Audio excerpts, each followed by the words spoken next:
আসসালামু আলাইকুম রহমতুল্লাহি ওবরাকাতুহু। প্রিয় শিক্ষার্থীরা, আশা করি সকলে সুস্থ আছো এবং ভালো আছো। এই শুভকামনায় শুরু করছি একটি ভিডিও ক্লাস তোমাদের জন্য, তোমাদের শিক্ষা কার্যক্রমকে এগিয়ে নেওয়ার জন্য। বিশ্বব্যাপী করোনা মহামারীর কারণে আমাদের স্কুল কলেজ বন্ধ রয়েছে, তাই যাতে তোমাদের শিক্ষা কার্যক্রম কিছুটা হলেও সামনের দিকে এগিয়ে যায়, সেজন্য তোমাদের জন্য ভিডিও ক্লাস নিয়ে উপস্থিত হয়েছি। আমি জনাব সোলাইমান স্যার, সহকারী শিক্ষক, আনাস বিন মালিক রাদিয়াল্লাহু ইসলামিক কমপ্লেক্স। আমার আজকের শ্রেণী চতুর্থ শ্রেণী, বিষয় বাংলাদেশ এবং বিশ্ব পরিচয়। তো চতুর্থ শ্রেণীর বাংলাদেশ ও বিশ্ব পরিচয়ের একটি অংশ নিয়ে আমি তোমাদের সাথে আলোচনা করব। আশা করি সকলে মনোযোগ সহকারে ভিডিওটি দেখবে।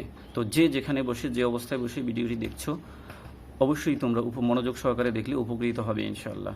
আর ভিডিওটি যখন দেখছো তখন অবশ্যই খাতা কলম কাছে নিয়ে বসবে, কারণ কিছু বিষয় আছে নোট করে রাখতে হবে। নোট করে রাখলে তোমরা বেশি উপকৃত হবে। তো কথা না বেরিয়ে আমরা সামনের দিকে চলে যাচ্ছি। প্রথমেই আমরা আমাদের আজকের আলোচ্য অংশ উদ্ধারের জন্য কিছু ছবি দেখব। এখানে আমরা যা দেখতে পাচ্ছি তা হলো আমাদের পৃথিবী, অর্থাৎ এই পৃথিবীটা দেখতে পাচ্ছি, যে এখানে পৃথিবী তার নিজ কক্ষপথে ঘুরছে। তো যাই হোক, এরপরে আমরা যেটা দেখব,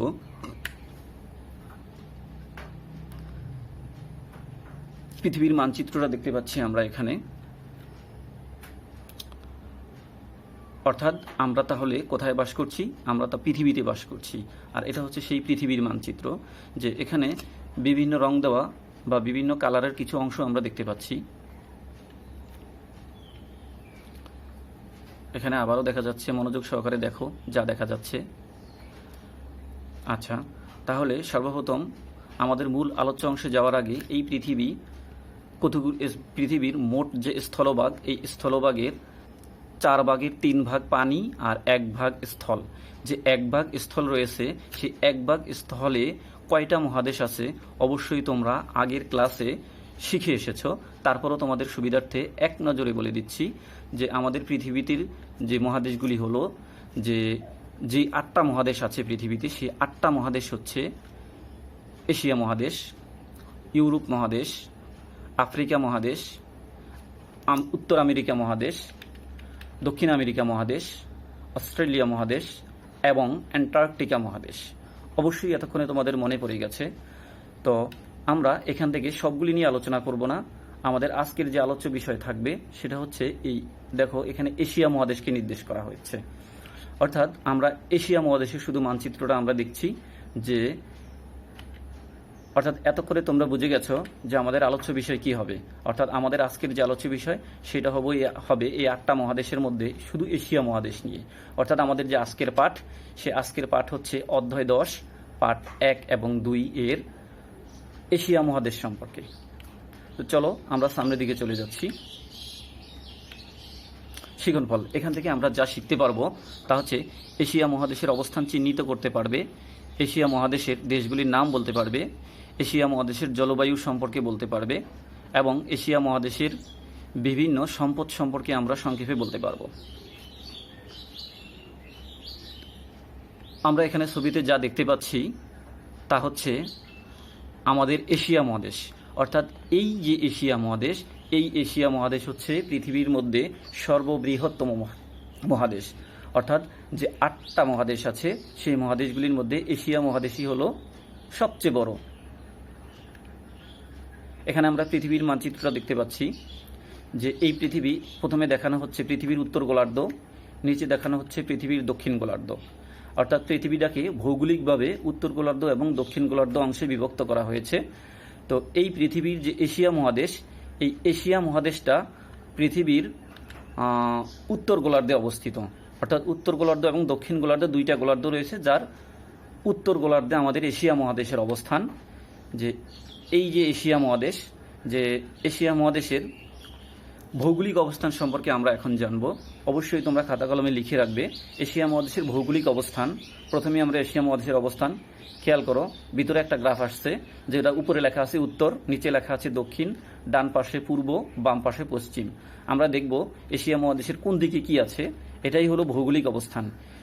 ভৌগোলিক অবস্থানে এশিয়া মহাদেশের উত্তর দিকে আছে উত্তর মহাসাগর, দক্ষিণ দিকে আছে ভারত মহাসাগর, পূর্ব দিকে আছে প্রশান্ত মহাসাগর এবং পশ্চিম দিকে আছে ইউরোপ মহাদেশ ও ভূমধ্যসাগর।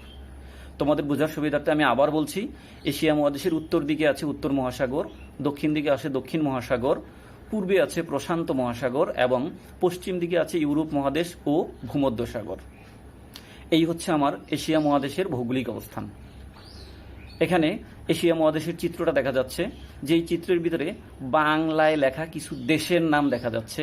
দেশের নামগুলি তোমরা তোমাদের পাঠ্য বইয়ের যে চিত্রটা আছে সেই চিত্রে আরও স্পষ্টভাবে লেখা আছে, সেখান থেকে তোমরা দেশের নামগুলি অবশ্যই দেখবে যে এখানে বড় করে লেখা আছে চীন, ভারত, এখানে আমাদের বাংলাদেশ আছে, তারপরে ইরাক আছে, ইরান আছে, সৌদি আরব, কাজাকিস্তান, বিভিন্ন দেশের নাম দেওয়া আছে। ওই চিত্র থেকে তোমরা বিভিন্ন দেশের নামগুলি উদ্ধার করবে এবং দেশের নামগুলি খাতায় লিখবে।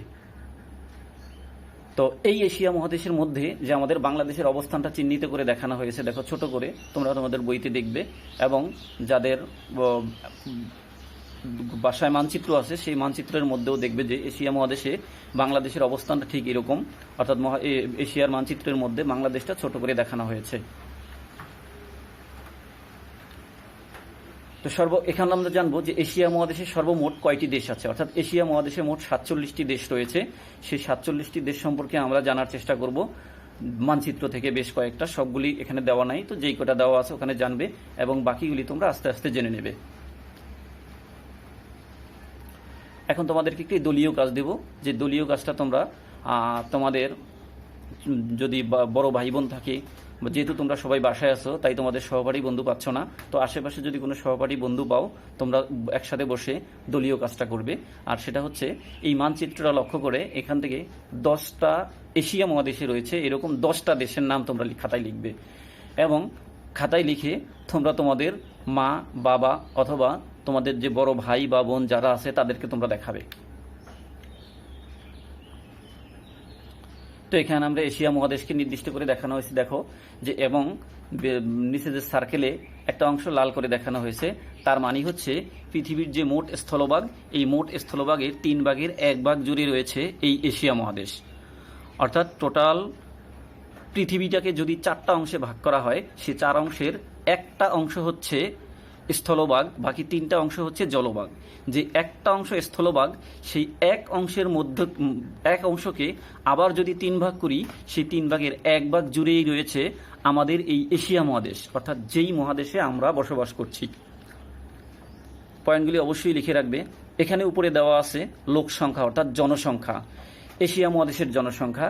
যে খেয়াল করো যে মাত্র অল্প কয়েকটা অংশ, অর্থাৎ 4টা অংশ কালো করে দেওয়া আর বাকি সবগুলি অংশই লাল দেওয়া, অর্থাৎ বাকি যে অংশগুলি, এই অংশগুলির মধ্যেই এশিয়া মহাদেশের জনসংখ্যা। তার মানে হচ্ছে পৃথিবীর মোট যে জনসংখ্যা, সেই মোট জনসংখ্যার শতকরা 60% মানুষ এশিয়া মহাদেশে বাস করে। তাহলে কয়েকটা পয়েন্ট আমরা জানলাম, এগুলি তোমরা লিখে রাখবে অবশ্যই, কারণ এখান থেকে সংক্ষিপ্ত প্রশ্ন আসতে পারে যে এশিয়া মহাদেশ কোন মহাদেশ পৃথিবীর বৃহত্তম মহাদেশ, কত অংশ জুড়ে এশিয়া মহাদেশ, কত ভাগ মানুষ এশিয়া মহাদেশে বাস করে, এগুলি জ্ঞান সংক্ষিপ্ত যে প্রশ্ন 2 নম্বরের জন্য, সেই সংক্ষিপ্ত প্রশ্ন থাকতে পারে। তাহলে এখান থেকে আমরা জানলাম পৃথিবীর মোট জনসংখ্যার শতকরা 60% মানুষ এশিয়া মহাদেশে বাস করে। এখন আমরা জানব যে এখানে দেওয়া আছে চীন থেকে, চীনের একটা অংশ দেওয়া আছে, অর্থাৎ এশিয়ার দীর্ঘতম নদী, যে নদীটার নাম হলো ইয়াংজি, অর্থাৎ চীনে অবস্থিত এই নদীটা। তাহলে আমরা জানতে পারলাম যে এশিয়ার যে দীর্ঘতম নদী, নদীটার নাম হলো ইয়াংজি, আর এই নদীটা চীনে অবস্থিত। এটাই হলো পৃথিবীর সর্ববৃহত্তম নদী। যেমন বাংলাদেশের বড় বড় নদী আছে পদ্মা, মেঘনা, যমুনা, এরকম সারা পৃথিবীর মধ্যে অনেকগুলি নদী আছে। তার মধ্যে শুধু এশিয়া মহাদেশের ভিতরে দীর্ঘতম যে নদী, সেই নদীটার নাম হলো ইয়াংজি নদী, যে ইয়াংজি নদীটা চীনে অবস্থিত। এখন আমরা জানব এশিয়া মহাদেশের বিভিন্ন অঞ্চলের জলবায়ুর ধরন, অর্থাৎ এশিয়া মহাদেশের কোন অঞ্চলের জলবায়ুটা কেমন। কারণ পৃথিবীর সব অঞ্চলের জলবায়ু যেমন একরকম নয়, ঠিক এশিয়া মহাদেশেরও সব অঞ্চলের জলবায়ু একরকম নয়। আমাদের বাংলাদেশের জলবায়ু এটাই আমরা তফাৎ দেখতে পাচ্ছি, আমাদের কোনো অংশে শীত বেশি, কোনো অংশে শীত কম। ঠিক এভাবে এশিয়া মহাদেশেরও বিভিন্ন দেশের জলবায়ু বিভিন্ন ধরনের হওয়ার কারণে আবহাওয়ার ধরনটাও বিভিন্ন ধরনের হয়ে থাকে। তো সর্বপ্রথম আমরা জানব যে এখানে পৃথিবীর এশিয়া মহাদেশের মানচিত্রের ভিতরে মাঝখানে দেখো গোল করে দেখানো হয়েছে যে অংশটা, এই অংশটা হচ্ছে এশিয়ার মাঝখানের অংশটা। এই মাঝখানের অংশটা হচ্ছে মরুভূমি, দেখো একটু শুকনো শুকনো দেখা যাচ্ছে। এই অঞ্চলটা অর্থাৎ এশিয়ার মাঝখানের যে অংশটা এটা হলো মরুভূমি অঞ্চল, আর এই মরুভূমি অঞ্চলের আবহাওয়াটা খুব গরম। তাহলে তোমরা লিখে রাখবে যে এশিয়ার মাঝখানের যে অংশটা সেই অংশটা হলো মরুভূমি, আর এই মরুভূমির অংশটা হলো খুব গরম। এখন আমরা জানবো এশিয়ার আরেকটা অঞ্চল, যে অঞ্চলটাকে বলে সাইবেরিয়া অঞ্চল।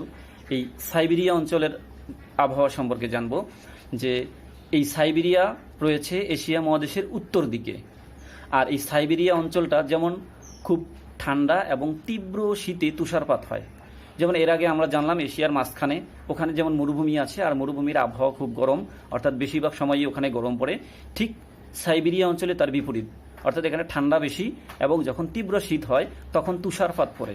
তুষার মানে হলো বরফ, অর্থাৎ বরফ পড়ে এই অঞ্চলটার মধ্যে।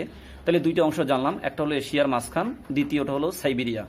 এরপর আমরা পরের অঞ্চলটা জানবো এশিয়ার শুষ্ক কিছু অঞ্চল, অর্থাৎ যে অঞ্চলগুলি বেশিরভাগ অঞ্চলে অর্থাৎ বৃষ্টিপাত একটু কম হয় এবং শুষ্ক থাকে, এরকম অঞ্চলগুলি সম্পর্কে জানবো। তো এরকম অঞ্চলগুলির মধ্যেই প্রথমেই আছে ইরান, এরপরে ইরাক, এরপরে জর্ডান, এরপরে আছে ইসরায়েল। এই অঞ্চলগুলি হচ্ছে শুষ্ক অঞ্চল, অর্থাৎ এই যে চারটা অঞ্চল, এই চারটা অঞ্চল মানে হলো চারটা দেশ। এশিয়া মহাদেশে যে 47টা দেশ রয়েছে, 47টা দেশের মধ্যে ইরাক, ইরান, জর্ডান, ইসরায়েল, কেমন এই অঞ্চলগুলি হলো শুষ্ক অঞ্চল। এই অঞ্চলে শীতকালে বৃষ্টিপাত হয় এবং গ্রীষ্মকালে তেমন একটা বৃষ্টি হয় না। অর্থাৎ আমাদের দেশের যে আবহাওয়া বা জলবায়ু তার বিপরীত অবস্থান। আমাদের দেশে সাধারণত শীতকালে বৃষ্টি কম হয় এবং গ্রীষ্মকাল থেকে শুরু করে বর্ষাকালে একটু বৃষ্টিটা বেশি হয়।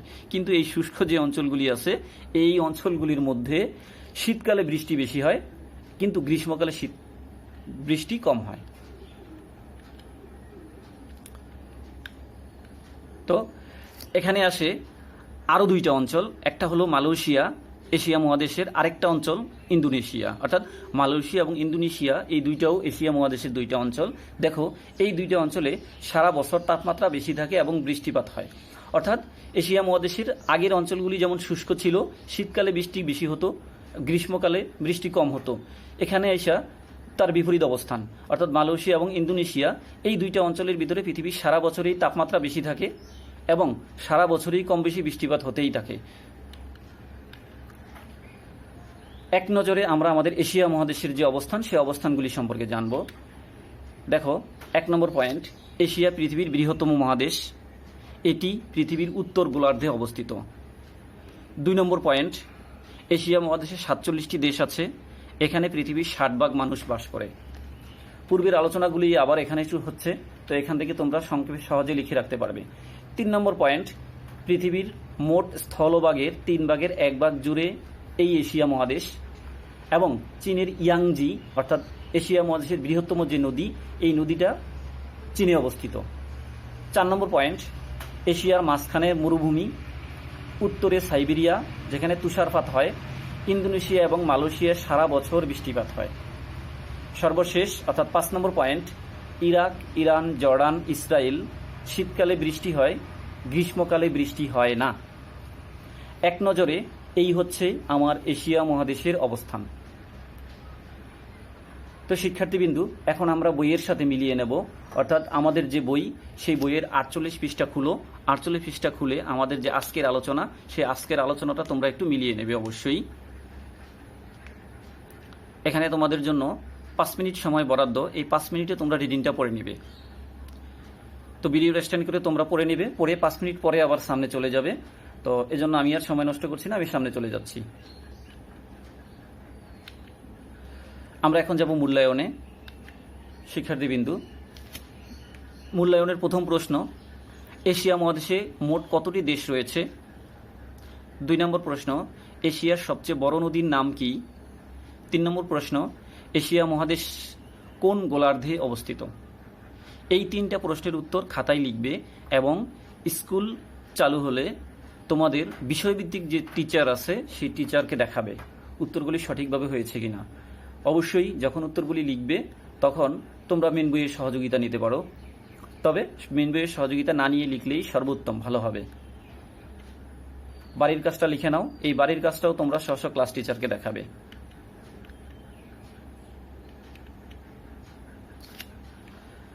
এশিয়ার জলবায়ু নিয়ে আমরা কয়েকটা বাক্য লিখব। 1 নম্বর, সবচেয়ে গরম অঞ্চল। 2 নম্বর পয়েন্ট, সবচেয়ে ঠান্ডা অঞ্চল। 3 নম্বর পয়েন্ট, সবচেয়ে শুষ্ক অঞ্চলগুলো। 4 নম্বর পয়েন্ট, সবচেয়ে বৃষ্টিবহুল অঞ্চলগুলো। যে অঞ্চলগুলো, এই অঞ্চলগুলো আমাদের পিছনের যে আলোচনা, সেই আলোচনার আলোকে তোমরা এই খালি জায়গাগুলি পূরণ করবে। পূরণ করে হোমওয়ার্ক হিসেবে যখন স্কুল চালু হবে তখন ক্লাস টিচারকে দেখাবে। তো আজকে এ পর্যন্তই। সবাই ভালো থাকবে, সুস্থ থাকবে। ফি আমানিল্লাহ।